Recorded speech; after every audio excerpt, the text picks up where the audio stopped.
now, Gabe Newell.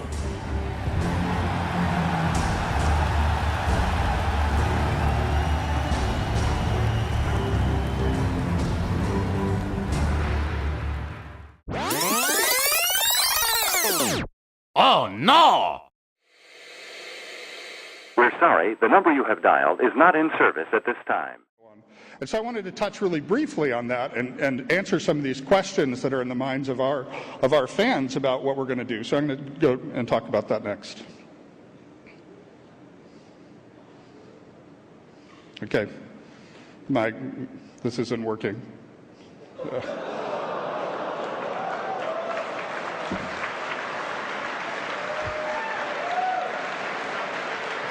Oh, can I get a picture with you as well? Sure. Put on the mask. Oh, shit!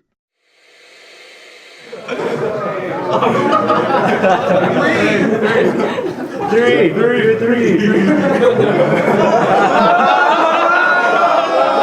I'm going to get bored listening to myself talk, so I kind of assume that other people are kind of bored listening to me talk, so it's not irksome at all. I mean, it's a way of connecting with our customers and, connecting with you guys, and that's what pays the bills. So Microsoft on the system side or on the Xbox side or Sony or Nintendo, they're not making my life easier. Like the PlayStation 3 makes my life as a software developer much harder.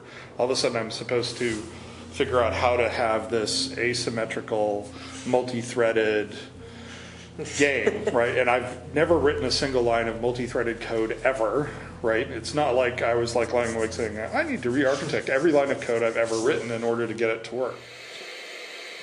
So I'd really like to thank everyone at Sony for their gracious hospitality and for not repeatedly punching me in the face. If I seem a little nervous, it's because Kevin Butler was introduced to me backstage as the VP of sharpening things. As an industry, we're going through a transition from entertainment as a product to entertainment as a service. And because of that, the needs of game players and game developers are evolving. More specifically, it's not just about chips for rendering pixels or calculating nav meshes. It's about giving gamers a complete, social, connected experience. By adopting an open approach to these challenges, the PlayStation 3 is going to excel in this area. There's cool stuff that we haven't done yet. So, I don't know. And we're 21, so I guess we drink Jaeger, because that's the 21-year-old mistake. Yeah, I mean, not in a torturous way, but usually we're retrospective and look at mistakes, because that's the useful thing. Like, Gabe say the same thing. You look back at Half-Life 1 and you just are like... It's a collection of mistakes. It's a collection of mistakes, but you're actually kind of happy. You're like, we're better at doing this than we used to be. And so anytime you look back and you feel like you could do it better now, that's a good way to measure our growth, and getting better at the stuff we do. But and in the last year, I've played about 1,000 more hours of Dota 2, and I still suck.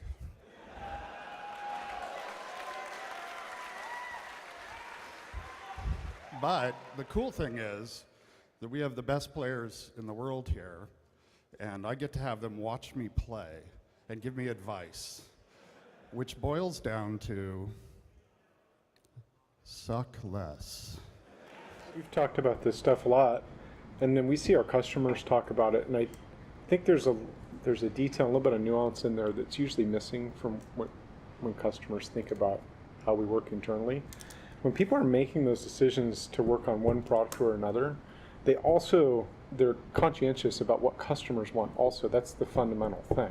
So it's not this pure selfish, I feel like working on this on Tuesday and not on Wednesday type of thing. They know when they work on one product or another, the product they're leaving, has a void to fill, right? And so they're moving and making sure that our customers are still happy one way or another. Does that make sense? A large amount of secondary gain, to use a... Pretty egoless, too. I mean, you have to be pretty egoless to just do what customers ask you to do, right? Yep. And also... You have to admit you're wrong, often. Right. The autonomy thing, we've kind of, way in our past when we were doing more retail-focused products that had a really strict end date, like you have to burn a CD and all those things. creates some constraints that are a little easier now. And so we would go, like at the end of Half-Life 2, we were pretty regimented around bug counts. Who owns bugs? You go fix these bugs, you fix those bugs, where's everybody's bug count? And it's pretty structured. And if you ask a bunch of people around here, it's actually kind of awesome to work, where you come into work, well, we have the snapshot from that moment. Tasty. That's exactly what I'm trying to Solves do. a problem for me. People in our industry sort of know what's happening there, but people outside of it are kind of surprised that, like, the League of Legends Championship actually had more people watching it than the World Series did, right? That's how fast that's going. What the fuck? Yep. If you're asking us if we were surprised, no, but it's no. I have a light flashing at me telling me that I don't get to answer the third question.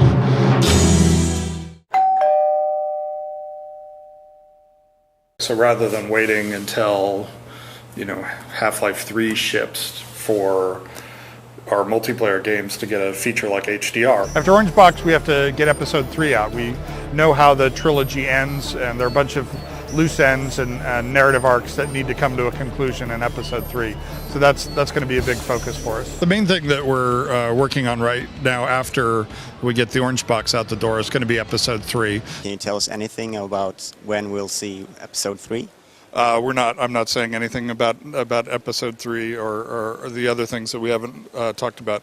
Everyone is wondering what you guys, the main Valve team, are doing right now, and where Half-Life is headed. I got nothing to say about Half-Life. So are you getting a lot of death threats over the non-reveal of Half-Life 3 yet? I think everybody hopes that we do good work in the future. What must be the most hotly anticipated game on the planet. Half-Life 3, yes. 3, and yeah. Gabe's now going to tell us exactly when that's coming out. Please, Gabe. I don't know this man at all. You don't know your own imaginary friend, Jonathan Ross? You could have just said soon. That would have been fine. Is there any way we can have any news on Half-Life 3? No, we don't have anything to say. It's ready when it's ready.